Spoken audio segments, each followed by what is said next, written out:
By definition, I'm a border dweller through socialization. My mother is Samoan, Italian, and Irish, and my father is African American.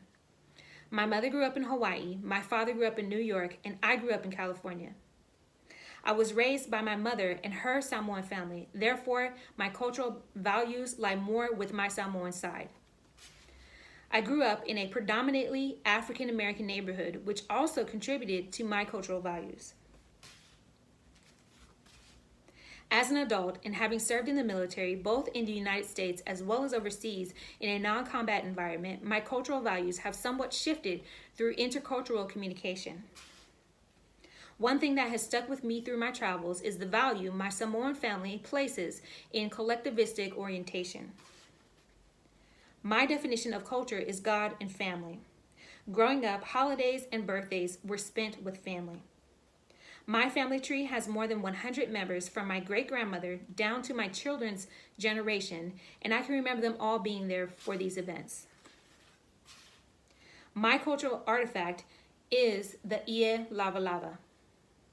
It is a piece of cloth worn by both male and female Polynesians as a skirt. It can be worn as part of a school uniform, a police uniform, or even as business attire. My cultural artifact is important to me because it connects me to home. I am one of the few people in my family to travel away from home alone, and I do not know many people from the same cultural background.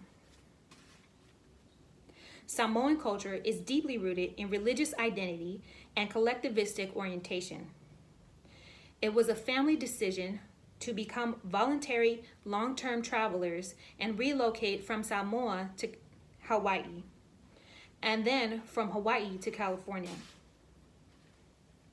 At one point or another, my great-grandmother's children, grandchildren, and great-grandchildren have all lived in her home. We built rooms to create space, and we all contributed to the maintenance of the house.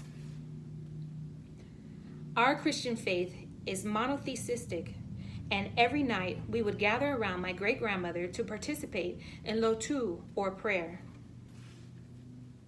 Being involved in culture has greatly impacted my identity. Particular others, such as my mother, brother, and sister, have helped to develop my self-esteem through the cultural value of reassurance and love. My religious identity has been molded by my culture's strong emphasis on the power of prayer. I plan to pass these cultural values on to my children in hopes that they would continue our culture and our way of living. Being a border dweller through socialization has helped to shape my identity and make intercultural communication easier. Though I will always maintain my cultural values instilled to me by particular others and will pass them on to my children, I am grateful to have traveled the world and experienced other cultures. I am more well-rounded and open-minded than I once was, and I continue to grow each day.